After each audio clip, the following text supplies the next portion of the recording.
সাবেক প্রধানমন্ত্রী শেখ হাসিনা তিনি কি ভারত থেকে বাংলাদেশে ফিরতে চলেছেন? আমরা জানি যে বর্তমান অন্তর্বর্তীকালীন সরকার বারংবার বিভিন্ন ইন্টারভিউতে, সেটি আমরা যদি বলি যে প্রধান উপদেষ্টা ডক্টর মোহাম্মদ ইউনূস সাহেব তিনিও বারংবার বলছেন যে শেখ হাসিনাকে খুব শীঘ্রই তিনি বাংলাদেশে ফিরে আনতে চান, বিচারের মুখোমুখি করতে চান। এবং উপদেষ্টা যারা রয়েছেন, যারা সমন্বয়ক ছিলেন, যদিও বর্তমানে এনসিপি পার্টি, এবং তারা অনেকেই বলছেন যে শেখ হাসিনাকে খুব দ্রুততম সময়ের মধ্যে বাংলাদেশে ফিরিয়ে নিয়ে আসা হবে, তাকে বিচারের মুখোমুখি করা হবে। আবার কেউ কেউ বলছেন শেখ হাসিনার কে ফাঁসির মঞ্চে না দাঁড়ানোর আগ পর্যন্ত বাংলাদেশে কোনো নির্বাচন হবে না, নির্বাচন নিয়ে কেউ কোনো উচ্চবাচ্য করতে পারবে না, কেউ কোনো দল কোনো কথা বলতে পারবে না, নির্বাচন শব্দটা উচ্চারণ করা যাবে না, অনেক কিছু। কিন্তু আকাশে বাতাসে একটা কথা বারবার ধ্বনিত হচ্ছে, সেটি হচ্ছে শেখ হাসিনা নাকি 26শে মার্চ বাংলাদেশে তিনি স্বাধীনতা দিবস উদযাপন করবেন। তিনি এটা বর্তমান সময়ে দাঁড়িয়ে সবচাইতে, আমি জানি অনেকেই আমাকে বলবেন যে আমি কমেন্টগুলো দেখি, সেই কমেন্টগুলোতে আমি পাই অনেক সময় অনেকেই বলেন যে গাঁজা খেয়েছো কিনা। না, আমি অনেকগুলো ইউটিউব চ্যানেলে আমি এগুলো দেখছি এবং আমি বর্তমান পরিস্থিতিগুলো বোঝার চেষ্টা করছি। আপনারা জানেন যে ভলকার তুর্ক, যিনি দুদিন আগে তিনি বলেছেন শেখ হাসিনা সরকার উৎখাতের চূড়ান্ত যেই পেরেক শেখ হাসিনা সরকারের বা ক্ষমতার, সেটি ভলকার তুর্ক নিজেই মেরেছেন। তিনি নিজেই সেনাবাহিনীকে সঙ্গে যোগাযোগ করেছেন এবং সেখানে তিনি বলেছেন যে তোমরা যদি আন্দোলন দমনে গুলি ব্যবহার করো বা আন্দোলন দমানোর চেষ্টা করো, জুলাই আগস্টের যে গণ অভ্যুত্থান, সেই গণ অভ্যুত্থান তোমরা থামানোর চেষ্টা করো, তাহলে সেই ক্ষেত্রে শান্তিরক্ষা মিশনে জাতিসংঘের যে বাংলাদেশে যে আর্মিরা যে সুযোগ পান সেটি বাতিল হবে। এবং আপনারা জানেন যে এটি অনেক বড় একটি আয়ের উৎস এবং এই শান্তিরক্ষা মিশন বাংলাদেশ সেনাবাহিনীর অনেকের জন্য অনেক স্বপ্ন, ওখানে যাওয়া অনেক গুরুত্বপূর্ণ একটি বিষয়। এবং তার মতে ভলকার তুর্ক তিনি বলছেন, এবং সেটা ফলাফল তিনি পেয়েছেন, কারণ সরকার পরিবর্তন ঘটেছে। যদিও আমরা সেনাবাহিনীকে মূলত এই বক্তব্যের আগে, ভলকার তুর্কের এই বক্তব্যের আগে আমরা সবাই মনে করেছি যে দেশপ্রেমে উজ্জীবিত হয়ে সাধারণ নিরীহ মানুষে বা ছাত্র জনতার উপরে তারা গুলি বর্ষণ করতে রাজি হননি এবং সবাই সাধুবাদ জানিয়েছিল তাদেরকে। কিন্তু এটার পেছনে যে গল্প এটি, সেটি আসলে আমাদের সবার অজানা ছিল এবং যেটি ভলকার তুর্ক নিজেই একটি গণমাধ্যমকে তিনি জানিয়েছেন। এবং তারপর থেকে শেখ হাসিনা পতনের নানান বিষয়ে নানানভাবে চর্চিত হচ্ছে, এর পেছনে কোনো ষড়যন্ত্র রয়েছে কিনা, নাকি এটি আসলেই একটি স্বতঃস্ফূর্ত আন্দোলন ছিল, নানান বিষয় নিয়ে। কিন্তু যতই দিন যাচ্ছে ততই যেন ষড়যন্ত্র তত্ত্ব খুব বেশি পরিমাণে হালে পানি পাচ্ছে। এবং ভলকার তুর্কের যে বক্তব্য, সেই বক্তব্যের পরে এটি যেন আরো বেশি পরিমাণে শক্তিশালী হলো। এবং মার্কিন প্রেসিডেন্ট ডোনাল্ড ট্রাম্প তিনি তো নিজেই বলেছেন যে বাংলাদেশের গণতান্ত্রিক প্রক্রিয়া শক্তিশালী করার জন্য 29 মিলিয়ন মার্কিন ডলার এটি অখ্যাত কোনো এক এনজিও প্রতিষ্ঠানকে দেওয়া হচ্ছে, যেখানে মাত্র 2জন কর্মচারী রয়েছে বা 2জন মাত্র কাজ করেন। এবং তিনি অনেকটা ব্যঙ্গাত্মক স্বরে তিনি বলেছেন যে তারা নিশ্চয় বড়লোক হয়ে গেছে, নেক্সট বিজনেস কোনো বড় কোনো বিজনেস ম্যাগাজিনের কাভারে তাদের নাম এবং তাদের গল্প আসতে পারে। যাই হোক, সেই গল্প ভিন্ন। এখন বর্তমান পরিস্থিতি যদি বলি, আইনশৃঙ্খলা পরিস্থিতি বাংলাদেশের এটা সর্বোচ্চ পর্যায়ের খারাপ পরিস্থিতিকে ইঙ্গিত করছে। আপনারা সেটি আজকে 8ই মার্চ আমি ভিডিওটি করছি, আপনারা এখন দেখছেন 8ই মার্চ নারী দিবস, এবং এই নারী দিবসে আজকেও অনেকগুলো ধর্ষণের ঘটনা ঘটেছে। কোথাও 4 বছরের শিশু ধর্ষিত হয়েছে।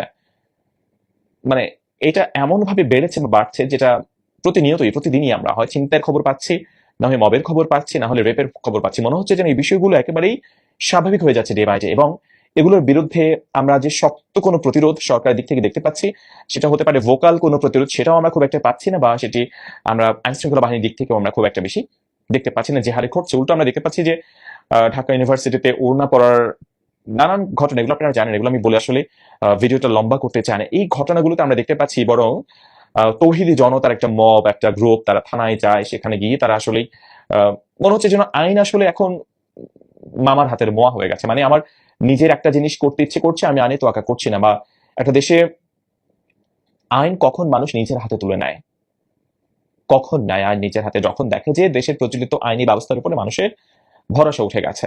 সেই এইসব ক্ষেত্রে দুইটা পক্ষর নানান ধরনের ঘটনা ঘটে। একটা পক্ষ হতে পারে যারা আদতে নির্যাতিত, তারা আইনের সাহায্য না পেয়ে তারা নিজেরা আইন নিজের হাতে তুলে নেয়। এটা একটা বিষয় যেটা হয়তো বা একটা মোরাল সাপোর্ট সমাজের একটা অংশ দিয়ে থাকে, যে হ্যাঁ, তারা হয়তো বা আইনের কাছে গিয়ে আশ্রয় পায়নি, সে কারণেই তারা আইন নিজের হাতে তুলে নিয়েছে। এক্ষেত্রে এই সুযোগটা আসলে অপরাধী একটা পক্ষ আছে, তারা ব্যবহার করে, তারা নিজেরাই আইন নিজের হাতে তুলে নেয় অপরাধী কর্মকাণ্ড, অপরাধমূলক কর্মকাণ্ড সম্পাদন করার জন্য। এবং সেই ক্ষেত্রে দেশটা পুরো বিশৃঙ্খল হয়ে ওঠে। এবং বর্তমান বাংলাদেশে মূলত আসলে সেকেন্ড পার্ট যেটা আমি বলছিলাম, সেটাই চলছে। অপরাধী যারা রয়েছে তারা কেউ কেউ আইন নিজের হাতে তুলে নিচ্ছেন। তাদের মনে হচ্ছে যে কোথাও আওয়ামী লীগের লোকজন রয়েছে, তাদের আওয়ামী লীগের লোকের বাসায় হয়তো বা তার ডিভোর্স হয়েছে 2 যুগ আগে, তার বাসায় গিয়ে লুটপাট চালানো যায় এবং সেটা আইনশৃঙ্খলা রক্ষা বাহিনীর চোখের সামনে। এবং এই লুটপাট মানে আপনারা ভাবতে পারেন বাংলাদেশের গণমাধ্যম এই ধরনের ঘটনা তারা লাইভ সম্প্রচার করছে, তারপরেও সেখানে কোনো আমরা আইনশৃঙ্খলা বাহিনীর কঠোর কোনো অ্যাকশন আমরা দেখতে পাই না। কেন পাই না সেটা আমি জানি না। মানে লুটপাট চালানো হচ্ছে, গণমাধ্যম লাইভ করছে, লুটেরারা বলছে যে আমরা আমাদের কাজ করছি, আপনারা আপনাদের কাজ করেন। মানে কতটুকু কনফিডেন্ট তাদের যে আমরা কোনো অন্যায় করলেও আমরা আসলে আইনের হাতে বন্দী হব না, বা বন্দী হলেও আমাদের আরো একটা নিশ্চয়ই বি টিম রয়েছে যে টিম থানায় যে যাবে, গিয়ে আমাদেরকে মুক্ত করে নিয়ে আসবে। মানে অপরাধীদের জন্য কি এটা স্বর্গ রাজ্য হয়ে উঠছে বাংলাদেশ? 24-এর গণঅভ্যুত্থান একটি নতুন বাংলাদেশের স্বপ্ন দেখিয়ে সামনে এসেছিল। সেখানে নিশ্চয়ই অপরাধীদের এভাবে তারা স্বাধীন হয়ে যাবে। তারা মনে চাইলো 100 জন, ধরুন আপনিও আমার ভিডিও যিনি দেখছেন, আপনারাও চাইলে এখন 100 জন একত্রিত হয়ে টার্গেট করবেন যে আপনাদের এলাকায় শিল্পপতি কে কে রয়েছে, আপনাদের এলাকায় বড় লোক কে রয়েছে, তার বাড়িঘর আপনারা আক্রমণ করে ফেলবেন। বলবেন যে এখানে আওয়ামী লীগের লোকজন ছিল, বা আওয়ামী লীগের কোনো এক মন্ত্রীর শ্যালকের ভাগনার মামতো বোনের জামাইয়ের বাসা এটা, এখানে আপনারা লুটপাট করে টাকা পয়সা নিয়ে চলে আসেন। মানে হয়ে যাবে যে মব লুটপাট করেছে। এবং ব্যাপারটা অনেকটা এরকম ঘটছে। এটা যদি থামানো না যায় তাহলে বাংলাদেশের এই যে অবস্থা, এটি কোথায় গিয়ে পৌঁছাবে সেটা আসলেই বলা যাচ্ছে না। এমন পরিস্থিতিতে সাধারণ মানুষ নিশ্চয়ই নিষ্কৃতি চাইছে। সরকারের দিক থেকে যে অ্যাক্টিং যে গভর্নমেন্ট রয়েছে বর্তমান বাংলাদেশে, তাদের দিক থেকেও শক্ত কোনো পদক্ষেপ তারা এক্সপেক্ট করছে। সেটা যদি তারা না পায় তখন কি হবে? সাধারণ মানুষ কি আবার রাস্তায় নামবে?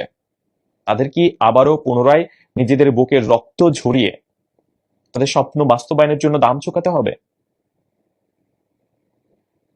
তারা কি আদৌ ফিল করছে তারা আগেই ভালো ছিল? কারণ এর মধ্যে আমরা অনেক অনেক ফেসবুক সেলিব্রিটিকে দেখতে পাচ্ছি যারা স্ট্যাটাস দিচ্ছেন। অনেকেই 1.5 মাস আগে 2 মাস আগে স্ট্যাটাস দিয়েছিলেন আগেই ভালো ছিলাম, 1.5 মাস 2 মাস পরে এখন অনেকেই ডিরেক্টলি এখন লেখার চেষ্টা করছেন বা লিখছেন। অনেকে কেউ কেউ লিখেছেন, আমি দেখেছি ফেসবুকে, ব্রিং ব্যাক শেখ হাসিনা, এমন এমন স্ট্যাটাস আমি দেখতে পাচ্ছি।